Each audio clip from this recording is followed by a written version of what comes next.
नमस्कार दोस्तों। लखनऊ में आयोजित एक वर्चुअल कार्यक्रम के दौरान केंद्रीय रक्षा मंत्री राजनाथ सिंह ने ब्रह्मोस मिसाइल यूनिट का ऑनलाइन उद्घाटन किया। इस यूनिट का शुभारंभ न केवल उत्तर प्रदेश डिफेंस कॉरिडोर की दिशा में एक अहम कदम था, बल्कि ये भारत की रक्षा क्षमताओं को भी नई ऊंचाई देगा। इस मौके पर रक्षा मंत्री ने पाकिस्तान को दो टूक चेतावनी दी। उन्होंने कहा, वह आतंकवादी सरहद पार भी सुरक्षित नहीं है और भारत ने ये दुनिया को दिखा दिया है। उन्होंने ये भी बताया है कि इस बार भारत की कार्रवाई की गूंज रावलपिंडी तक पहुंच चुकी है।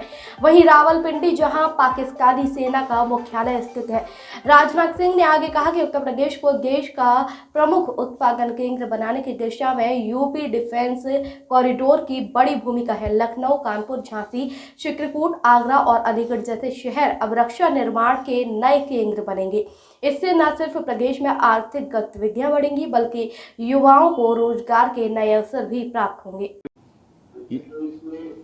यशस्वी, एक्टिव एवं इफेक्टिव चीफ मिनिस्टर श्रीमान योगी आदित्यनाथ जी, यूपी के उप मुख्यमंत्री श्री केशव प्रसाद जी मौर्य, श्री ब्रजेश जी पाठक, यूपी के एनआरआई और investment promotion minister Shri Nand Kumar ji गुप्त नंदी जी, मेंबर राज्यसभा श्री ब्रिजलाल जी, विधायक सरोजनी नगर डॉक्टर राजेश्वर सिंह, विधानसभा और विधान परिषद के सभी सम्मानित सदस्यगण, हमारे डीआरडीओ के साइंटिस्ट और यहाँ मौजूद अधिकारीगण, देश भर के मौजूद सारे टेक्नोक्रेट्स, देवियों व सज्जनों, सबसे पहले तो मैं क्षमा चाहता हूँ कि अपरिहार्य कारणों से चाहते हुए भी मैं समय से उपस्थित नहीं हो पाया। मैं जानता हूँ कि हमारे मुख्यमंत्री योगी जी को बहुत ही आवश्यक कार्यक्रम से गोरखपुर जाना था, लेकिन केवल इस कार्यक्रम की महत्ता को समझते हुए इसमें उनको विलंब हुआ है, फिर भी वो यहाँ पर मौजूद हैं। साथियों, आज लखनऊ में BrahMos integration and testing facility centre के उद्घाटन के शुभ अवसर पर मैं आप सबसे बातचीत करते हुए बेहद प्रसन्नता की अनुभूति कर रहा हूँ। मेरी बड़ी इच्छा थी कि मैं स्वयं उपस्थित होकर आप सबके बीच मैं रहूं, आप सबसे मैं सीधा संवाद करूं, पर मैं क्यों नहीं आ पाया, यह बात आप सभी जानते हैं। अभी जिस परिस्थिति से हम गुजर रहे हैं, उसे देखते हुए मेरा दिल्ली में रहना यह अति आवश्यक था। इसलिए मैं वीडियो कॉन्फ्रेंसिंग के माध्यम से आप सभी से जुड़ रहा हूं। मैं भले ही आपके बीच नहीं आया, लेकिन अपने उत्साह के माध्यम से आप मुझ तक जरूर पहुंच गए हैं। यह अपने आप में एक संदेश है कि चाहे हम किसी भी परिस्थिति में रहें, यह देश चलता रहेगा और हमारा काम नहीं रुकेगा। किसी भी स्थिति में हमारा संवाद नहीं टूटेगा। साथियों, आज का दिन हमारे शहर लखनऊ और हमारे राज्य उत्तर प्रदेश और हमारे पूरे देश के लिए एक ऐतिहासिक दिन है। आज का दिन मैं समझता हूं उस शक्ति की आराधना का दिन है जो हमारी सेनाओं को संबल प्रदान करती है, जो हमारी सेनाओं में निहित होकर दुश्मन पर कहर बरसाती है। आज का दिन मेरे लिए व्यक्तिगत रूप से बहुत ही महत्वपूर्ण है, क्योंकि मैंने अपने शहर लखनऊ के लिए एक सपना देखा था कि मेरा शहर भारत के डिफेंस सेक्टर को मजबूत करने में एक बड़ा योगदान दे। वह सपना अब पूरा हो रहा है। साथियों, BrahMos integration and testing facility का उद्घाटन इसलिए भी महत्व रखता है क्योंकि आज का दिन बहुत ही खास है। आप सब तो जानते ही हैं कि आज नेशनल टेक्नोलॉजी डे है। आज ही के दिन 1998 में श्रद्धेय अटल बिहारी वाजपेयी जी के नेतृत्व में हमारे वैज्ञानिकों ने पोखरण में परमाणु परीक्षण करके दुनिया को भारत की ताकत दिखाई थी। और वह परीक्षण हमारे साइंटिस्ट, इंजीनियर्स, डिफेंस पर्सनल और कई अन्य स्टेक होल्डर्स के अथक प्रयासों का ही परिणाम था। यह हमारे वैज्ञानिकों तथा इंजीनियर्स को मान्यता देने, उनको रिकॉग्नाइज करने और उनके कंट्रीब्यूशन को एक्नॉलेज करने का दिन है। मुझे अच्छी तरह याद है, जब मैंने इसका शिलान्यास किया था, उस समय माननीय मुख्यमंत्री श्री योगी आदित्यनाथ जी भी थे। उस दौरान मैंने यह इच्छा जाहिर की थी कि जितनी जल्दी हो सके इस प्रोजेक्ट को पूरा कर लिया जाए। और मुझे यह देखकर बेहद खुशी हुई कि आप लोगों ने मेरी भावनाओं का सम्मान रखा और महज 40 महीने में इस प्रोजेक्ट को पूरा करके दिखाया। आज हमारे आसपास जैसी परिस्थितियां हैं उसे देखते हुए यह बेहद जरूरी हो जाता है कि हम अपने लक्ष्यों को ऐसे ही समयबद्ध तरीके से पूरा करते रहें। इस मौके पर मैं उत्तर प्रदेश के माननीय मुख्यमंत्री श्री योगी आदित्यनाथ जी का विशेष आभार प्रकट करता हूं। यदि इतने कम समय में ब्रह्मोस की इंटीग्रेशन एंड टेस्टिंग फैसिलिटी की स्थापना हो सकी तो इसके पीछे योगी जी का बहुत बड़ा योगदान है। मैं डीआरडीओ, हमारे वैज्ञानिक, हमारे इंजीनियर्स और इस प्रोजेक्ट से जुड़े हर व्यक्ति और संस्था को मैं हृदय से बधाई देता हूं। आप लोगों ने दिन रात मेहनत करके इस इंटीग्रेशन एंड टेस्टिंग फैसिलिटी को खड़ा किया है। देश भर के वैज्ञानिक, इंजीनियर्स और युवाओं का योगदान हमें इस फैसिलिटी सेंटर में देखने को मिलेगा। मैं आपकी मेहनत और लगन को नमन करता हूं। साथियों, हमारी सरकार जब उत्तर प्रदेश में डिफेंस कॉरिडोर के विजन को लेकर आगे बढ़ी थी तो उस समय हमारे सामने अनेक बड़े लक्ष्य थे। उन तमाम लक्ष्यों में से हमारा एक उद्देश्य यह भी था कि हम उत्तर प्रदेश को एक बार फिर देश के प्रोडक्शन सेंटर के रूप में डेवलप करें। यूपी डिफेंस कॉरिडोर लखनऊ सहित कानपुर, झांसी, चित्रकूट, आगरा और अलीगढ़ से होकर गुजरता है और ये सभी नोड्स आने वाले समय में विकास के नए केंद्र बनकर उभरेंगे। साथियों, एक उदाहरण मैं आपके सामने रखूं तो आप में से बहुत लोगों को पता होगा कि एक समय कानपुर और आसपास का क्षेत्र प्रोडक्ट्स की मैन्युफैक्चरिंग के लिए जाना जाता था। आर्थिक रूप से यह क्षेत्र बहुत ही समृद्ध था। इसे मैनचेस्टर ऑफ द ईस्ट कहा जाता था। लेकिन आजादी के बाद अनेक कारणों से आर्थिक प्रगति की राह में यह क्षेत्र पिछड़ता गया और कहीं पीछे छूट गया। मैं उन कारणों में तो नहीं जाना चाहूंगा, पर कहना यह चाहता हूं कि यूपी डिफेंस कॉरिडोर के निर्माण के बाद यह क्षेत्र फिर से एक बार अपने पुराने वैभव को प्राप्त करने की ओर आगे बढ़ चला है। मुझे इसमें कोई संदेह नहीं है कि कानपुर विकास की उन ऊंचाइयों को छुएगा जो दुनिया के विकसित क्षेत्रों के लिए अनुकरणीय होगा। कल को वेस्ट में कोई क्षेत्र जब बहुत अधिक प्रगति करेगा तो उसे कानपुर ऑफ द वेस्ट कहा जाएगा। इसी प्रकार डिफेंस इंडस्ट्रियल कॉरिडोर के सभी नोड्स को डेवलप करने के लिए हम पूरी तरह से कमिटेड हैं। मुझे यह भी बतलाया गया है कि अभी उत्तर प्रदेश डिफेंस कॉरिडोर में aircraft manufacturing, UAV, drones, ammunition, composite and critical materials, small arms, textile तथा पैरासूट आदि में मेजर इन्वेस्टमेंट किए गए हैं। एक अच्छी बात यह है कि इस डिफेंस कॉरिडोर में हमें पब्लिक सेक्टर और प्राइवेट सेक्टर दोनों की ही बड़ी अहम भागीदारी दिखाई दे रही है। साथियों, जब मैं प्राइवेट सेक्टर की भागीदारी की बात कर रहा हूं तो मुझे यह बताते हुए बड़ी खुशी हो रही है कि लखनऊ में ही पीटीसी इंडस्ट्रीज लिमिटेड द्वारा titanium and super alloy material plants की शुरुआत की जा रही है। इसके अलावा 7 एडिशनल क्रिटिकल प्रोजेक्ट्स की भी नींव इस समय रखी जा रही है। यह निश्चित रूप से रक्षा क्षेत्र में भारत की आत्मनिर्भरता की गति को और तेज करेगा। मैं इसके लिए श्री सचिन अग्रवाल को भी बधाई देना चाहता हूं। हमारा सपना है कि उत्तर प्रदेश दुनिया के टॉप डिफेंस प्रोडक्शन और एक्सपोर्ट डेस्टिनेशन के रूप में जाना जाए। आज जो ब्रह्मोस फैसिलिटी शुरू हो रही है, मैं समझता हूं वह यूपी डिफेंस कॉरिडोर का यह गौरव होगा। यह सिर्फ उत्तर प्रदेश का ही नहीं बल्कि देश का सबसे बड़ा BrahMos integration and testing facility centre है। यह रक्षा क्षेत्र में भारत की आत्मनिर्भरता के प्रयास को भी मजबूती प्रदान करेगा। साथियों, जहां तक ब्रह्मोस का प्रश्न है तो आप सभी यह जानते हैं कि ब्रह्मोस दुनिया के सबसे तेज सुपरसोनिक क्रूज मिसाइल्स में से एक है। ब्रह्मोस सिर्फ एक हथियार नहीं है बल्कि यह अपने आप में एक मैसेज है। मैसेज हमारी आर्म्ड फोर्सेस के स्ट्रेंथ का है। मैसेज दुश्मन के प्रति हमारी डेटरेंस का है, प्रतिरोधक क्षमता का है। मैसेज हमारी बॉर्डर्स की सेफ गार्डिंग के हमारी प्रतिबद्धता का है।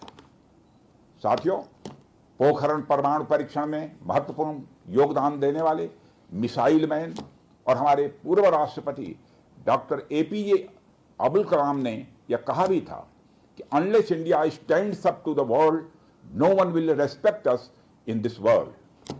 Fear has no place, only strength respects strength. अर्थात दुनिया कमजोरों का नहीं बल्कि शक्तिशाली का सम्मान करती है। उनका विजन था कि हमें अपनी ताकत को और मजबूत करना होगा। जब तक कोई देश ताकतवर नहीं होगा, दुनिया उसका सम्मान नहीं करेगी। आज भारत दुनिया के सबसे शक्तिशाली राष्ट्रों में से एक है।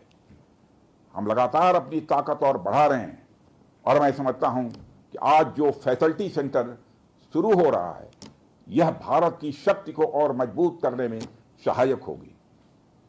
साथियों, यह केवल एक फैक्ट्री का उद्घाटन भर नहीं है, बल्कि मैं समझता हूं कि यह रक्षा क्षेत्र में भारत की आत्मनिर्भरता की दिशा में एक बहुत बड़ा कदम है। उत्तर प्रदेश डिफेंस इंडस्ट्रियल कॉरिडोर बनने के पश्चात उत्तर प्रदेश के इंडस्ट्रियल डेवलपमेंट का एक नए सिरे से श्री गणेश हो चुका है। इस डिफेंस कॉरिडोर में अब तक कुल 180 के लगभग MOUs साइन किए जा चुके हैं, जिसमें 34,000 करोड़ रुपए का इन्वेस्टमेंट प्रपोज्ड है। आपको यह जानकर खुशी होगी कि अभी तक इस कॉरिडोर में 4,000 करोड़ रुपए का इन्वेस्टमेंट किया भी जा चुका है।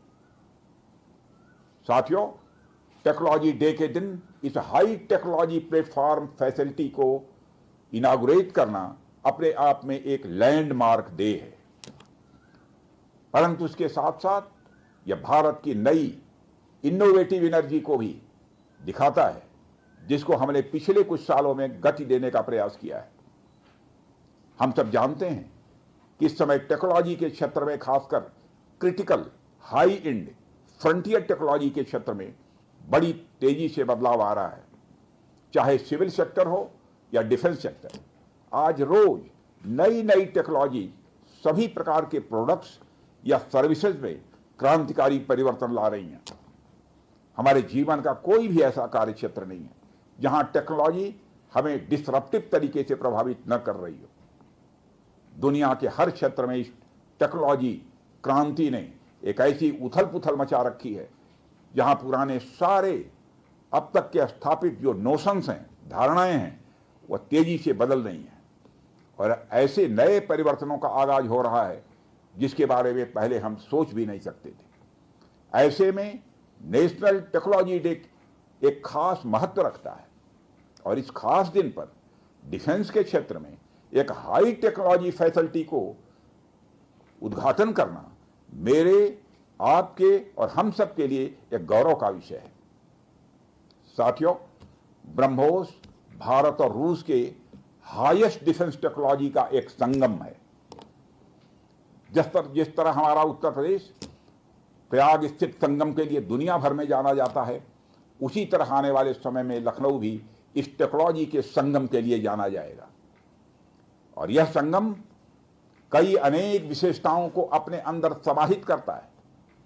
आने वाले समय में यह रोजगार के सीधे यानी डायरेक्ट और इनडायरेक्ट अवसर पैदा करेगा। मुझे यह भी विश्वास है कि आने वाले समय में यह क्षेत्र एक ग्रोथ पोल के रूप में उभर कर सामने आएगा। साथियों, ब्रह्मोस जैसे कॉम्प्लेक्स सिस्टम की एक खास विशेषता होती है और यह सिस्टम अनेक प्रकार के सब सिस्टम, कंपोनेंट्स और पार्ट्स से बने होते हैं जिन्हें किसी भी एक जगह पर निर्मित करना संभव नहीं होता।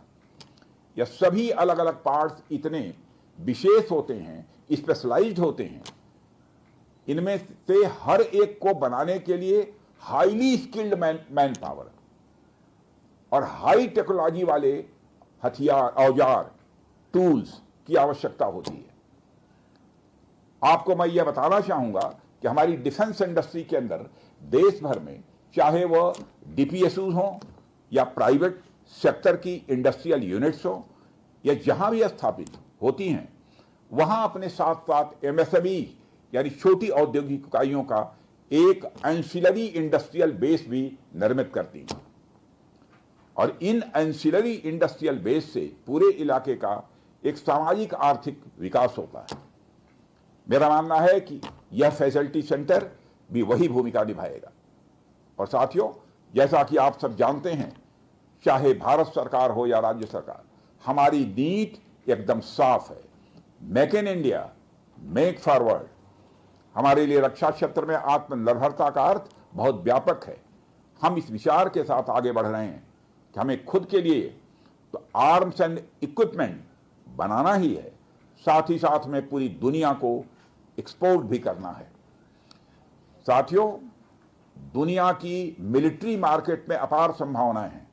हाल ही में मैं Stockholm International Peace Research Institute की एक रिपोर्ट पढ़ रहा था।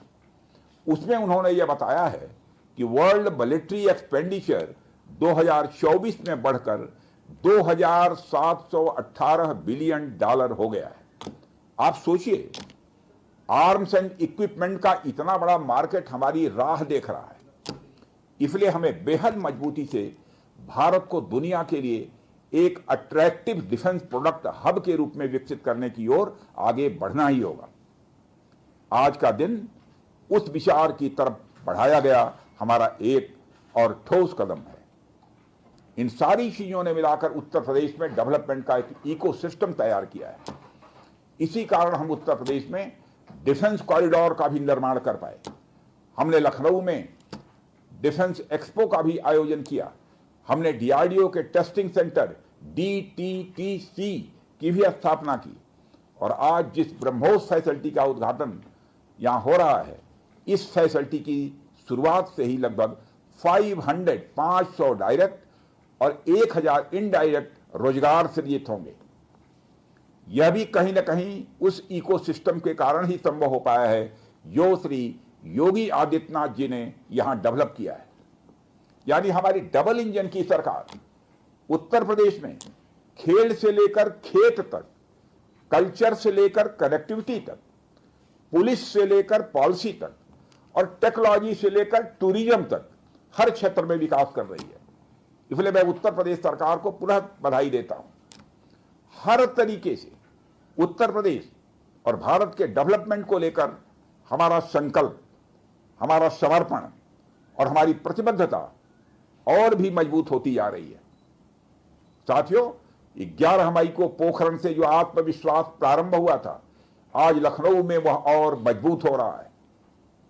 साथियों, अपनी बात समाप्त करने के पहले मैं कहना चाहता हूं कि जिन भारत विरोधी और आतंकी संगठनों ने भारत माता के मस्तक पर हमला करके कई परिवारों के सिंदूर मिटाए थे, उन्हें भारतीय सेना ने ऑपरेशन सिंदूर के माध्यम से इंसाफ दिलाने का काम किया है और इसके लिए आज सारा देश भारतीय सेनाओं का अभिनंदन कर रहा है। ऑपरेशन सिंदूर सिर्फ एक सैन्य कार्रवाई भर नहीं है, बल्कि भारत की राजनैतिक, सामाजिक और सामरिक इच्छा शक्ति का प्रतीक है। यह ऑपरेशन आतंकवाद के खिलाफ भारत की दृढ़ इच्छा शक्ति का और सैन्य शक्ति की क्षमता और संकल्प शक्ति का भी प्रदर्शन है। हमने दिखाया है, भारत आतंकवाद के खिलाफ जब भी कोई कार्रवाई करेगा तो आतंकवादियों और उनके आकाओं के लिए सरहद पार की जमीन भी सुरक्षित नहीं रहेगी। भारतीय सेनाओं ने ऑपरेशन सिंदूर को पाकिस्तान में मौजूद आतंकी ढांचा ढहाने के उद्देश्य से लॉन्च किया था। हमने उनके आम नागरिकों को कभी निशाना नहीं बनाया था, मगर पाकिस्तान ने न केवल भारत के नागरिक इलाकों को निशाना बनाया, बल्कि मंदिर, गुरुद्वारा, गिरजाघर पर भी हमले करने का प्रयास किया। भारतीय सेना ने शौर्य और पराक्रम के साथ साथ संयम का भी परिचय देते हुए पाकिस्तान के अन्य ठिकानों पर भी प्रहार करके करारा जवाब दिया है। हमने केवल सीमा से सटे सैन्य ठिकानों पर ही नहीं कार्रवाई की, बल्कि भारत की सेनाओं की धमक उस रावलपिंडी तक सुनी गई जहां पाकिस्तानी फौज का हेडक्वार्टर मौजूद है। मित्रों, भारत में आतंकवादी घटनाएं करने और कराने का क्या अंजाम होता है, यह पूरे विश्व ने उरी की घटना के बाद देखा, जब हमारी सेना ने पाकिस्तान में घुसकर सर्जिकल स्ट्राइक की। पुलवामा के बाद देखा, जब बालाकोट पर एयर स्ट्राइक की गई। और अब पहलगाम की घटना के बाद दुनिया देख रही है कि जब भारत ने पाकिस्तान के भीतर घुसकर मल्टीपल स्ट्राइक्स की हैं।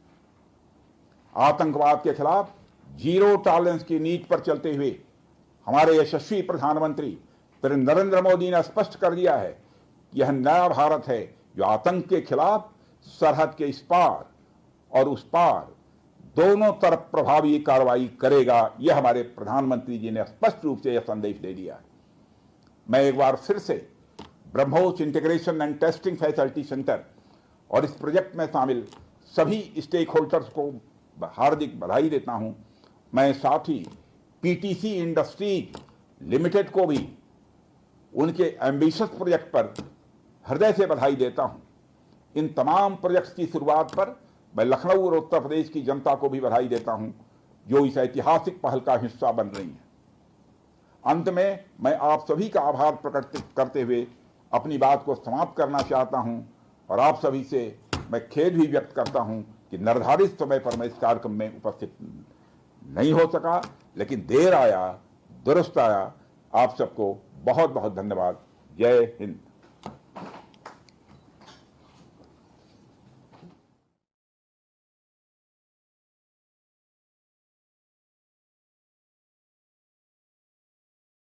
ये उद्घाटन आत्मनिर्भर भारत और मेक इन इंडिया जैसी राष्ट्रीय पहलों को मजबूत करता है और भारत को वैश्विक रक्षा उत्पादक सूची में स्थान दिलाने की ओर एक और मजबूत कदम माना जा रहा है।